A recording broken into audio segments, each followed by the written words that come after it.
দর্শক, জাতীয় কবি কাজী নজরুল ইসলামের ৪৯তম মৃত্যুবার্ষিকীতে তার সমাধিতে শ্রদ্ধা নিবেদন করছেন সাধারণ মানুষ ও বিভিন্ন সংগঠন। সেখানে আছেন সহকর্মী সাইমুম জানাত প্রভাব, সরাসরি যুক্ত হচ্ছে তার সাথে। আমরা সকাল থেকে এখানে রয়েছি এবং ভোর থেকেই মূলত বিভিন্ন সাংস্কৃতিক সংগঠন, ঢাকা বিশ্ববিদ্যালয় সহ ঢাকা বিশ্ববিদ্যালয়ের বিভিন্ন হল, সাংস্কৃতিক জোট সহ এবং বিএনপির পক্ষ থেকেও জাতীয় কবির সমাধিস্থলে শ্রদ্ধা জানাতে এসেছিলেন।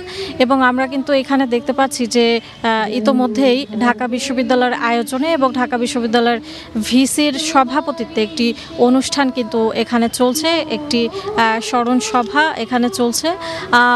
এছাড়াও আমরা দেখতে পাচ্ছি যে ভোর থেকে কিন্তু যারা কবি প্রেমী আছেন তারা কিন্তু একে একে আসছেন এবং জাতীয় কবিকে স্মরণ এবং শ্রদ্ধা করছেন পুষ্পস্তবক অর্পণের মাধ্যমে। আবিদ, আমরা জানি যে ১৩৮৩ সালের আজকের এই দিনে কিন্তু জাতীয় কবি কাজী নজরুল ইসলাম ঢাকা বাংলাদেশ মেডিকেল, যেটা পিজি হাসপাতাল বলা হয়, সেখানে কিন্তু মৃত্যুবরণ করেন এবং তার ইচ্ছা অনুযায়ী ঢাকা বিশ্ববিদ্যালয়ের মসজিদের এই পাশেই তাকে সমাহিত করা হয়।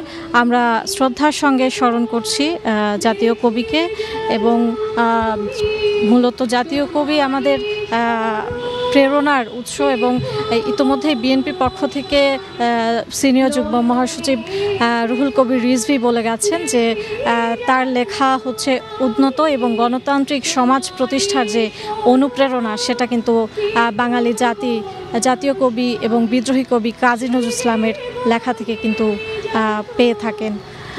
আবিদ, এই ছিল জাতীয় কবি কাজী নজরুল ইসলামের সমাধিস্থল থেকে তার মৃত্যুবার্ষিকীর যেই অনুষ্ঠানাদি, তার সবশেষ খবর।